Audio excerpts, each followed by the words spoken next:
Hello दोस्तों, आप सभी का बहुत बहुत स्वागत है हमारे इस चैनल पे। तो हम लोग डेटा स्ट्रक्चर का सीरीज देख रहे हैं, जिसमें आज हम लोग एक नया डेटा स्ट्रक्चर को पढ़ने वाले हैं। और इस डेटा स्ट्रक्चर का नाम है डी क्यू। क्या नाम है? D Q.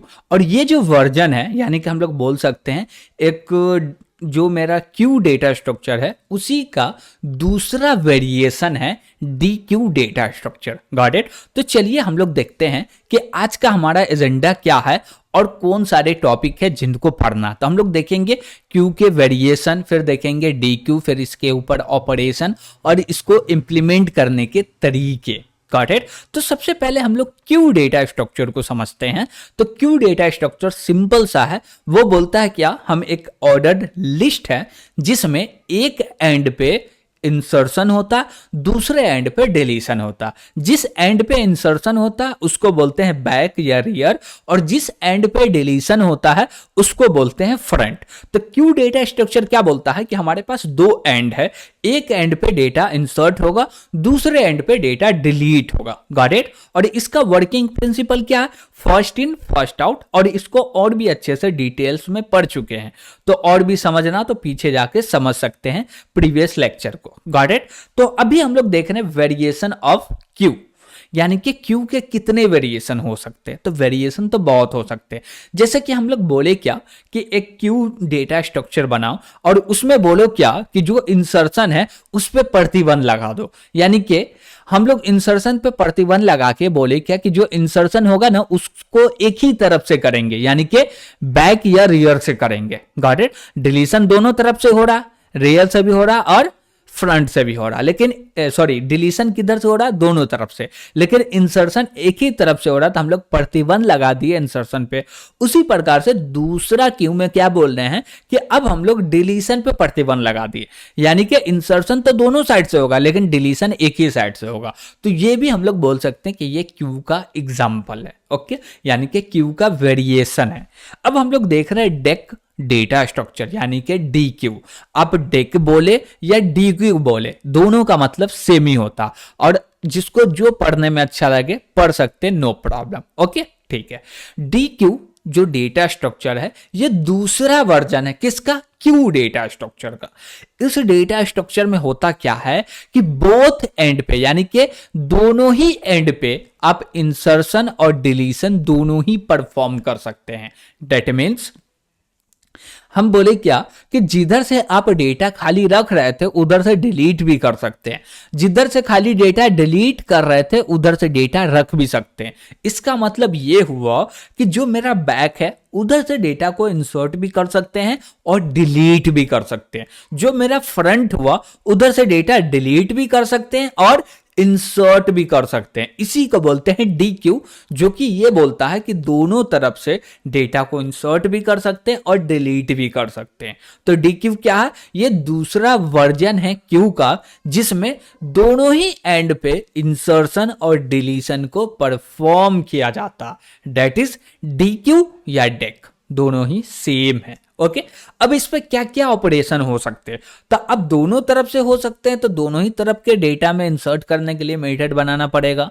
यानी कि मेरे पास एक क्यू है जिसमें दोनों एंड पे डेटा को इंसर्ट करना, तो उसके लिए दो मेथड चाहिए। तो हम लोग इंसर्ट कर सकते हैं फ्रंट में, बैक में। डिलीट करना हो तो वो भी करेंगे फ्रंट में, बैक में। हमको फ्रंट डेटा देखना हो, बैक डेटा देखना हो, कंस्ट्रक्टर तो बनाना ही है, डिस्ट्रक्टर बनाना ही है, कॉपी कंस्ट्रक्टर भी बनाना पड़ता है, असाइनमेंट ऑपरेटर भी बनाना पड़ता है। ये तो नीड होता है एक डेटा स्ट्रक्चर का, जो कि कंप्लीटली फुलफिल्ड होना चाहिए, जिसमें हम लोग एक दो चीज छोड़ देते हैं। वो क्या छोड़ देते हैं? कॉपी कंस्ट्रक्टर नहीं बनाए, असाइनमेंट ऑपरेटर को ओवरलोड नहीं किए, लेकिन ये सब करना जरूरी पड़ता है। क्यों? क्योंकि आपका जो डेटा स्ट्रक्चर है वो कंप्लीट हो जाता है इसके बाद। ओके, ठीक है। अब बोले क्या कि जो मेरा DQ है डेटा स्ट्रक्चर, इसको इंप्लीमेंट करने का क्या क्या रास्ता?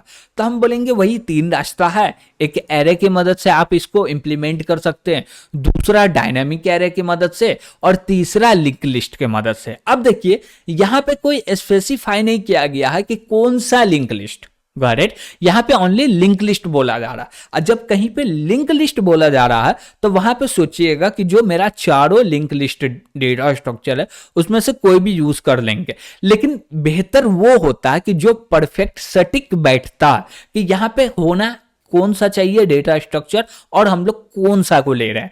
जो होना चाहिए वही ले रहे हैं तब तो बेस्ट है, और वो नहीं ले रहे तब तो वेस्ट है। Got it. तो बेस्ट करना चाहते हैं या वेस्ट करना चाहते हैं वो आपके ऊपर है। तो यहां पे हम लोग कौन सा डेटा स्ट्रक्चर का यूज करेंगे डी क्यू को इंप्लीमेंट करने के लिए। तो हम लोग पहले आपको ये क्लियर कर दे कि जो मेरा डी क्यू डेटा स्ट्रक्चर है इसके दोनों ही एंड पे इंसर्शन और डिलीशन होता है। Got it. और हम चाहते हैं कि ट्रेवर्स न करना पड़े, तो इसके लिए हम लोग लिंक लिस्ट के मदद से इंप्लीमेंट करेंगे। तो वहां पे W link list data structure को यूज करेंगे, जो कि फॉरवर्ड डायरेक्शन में भी जाता है और बैकवर्ड डायरेक्शन में भी जाता है। तो यही चीज का हमको एडवांटेज मिलेगा, जिससे डी क्यू को ट्रेवर्स करने का दरकार ही नहीं पड़ेगा। Got it. जिससे हम लोग बहुत सारा टाइम को सेव कर सकते हैं, बचा सकते हैं। तो इसके लिए इसको जो इंप्लीमेंट करने वाले हैं वो doubly link list data structure है। Got it. आप चाहे तो एरे की मदद से इंप्लीमेंट कर लीजिए, डायनामिक एरे की मदद से, कोई दिक्कत नहीं, सबसे कर सकते, लेकिन हम तो लिंक लिस्ट से ही मदद से इंप्लीमेंट करके बताने वाले। Got it. और आप लोग कर रहे हैं एरे की मदद से या डायनामिक एरे की मदद से, आपको कोई दिक्कत आ रहा है तो फिर हमसे आप पूछ लीजिएगा, वो बता दिया जाएगा। Got it. ठीक है। तो आज हम लोग को क्या देखना था, डीक्यू डेटा स्ट्रक्चर का देखना था, जो कि हम लोग कंप्लीटली कवर किए एकदम पूरे डिटेल्स में और एकदम डेप्थ में और सिंपल वर्ड में। Got it. तो आज का क्लास हम लोग समझते हैं यहीं तक रहने देते हैं।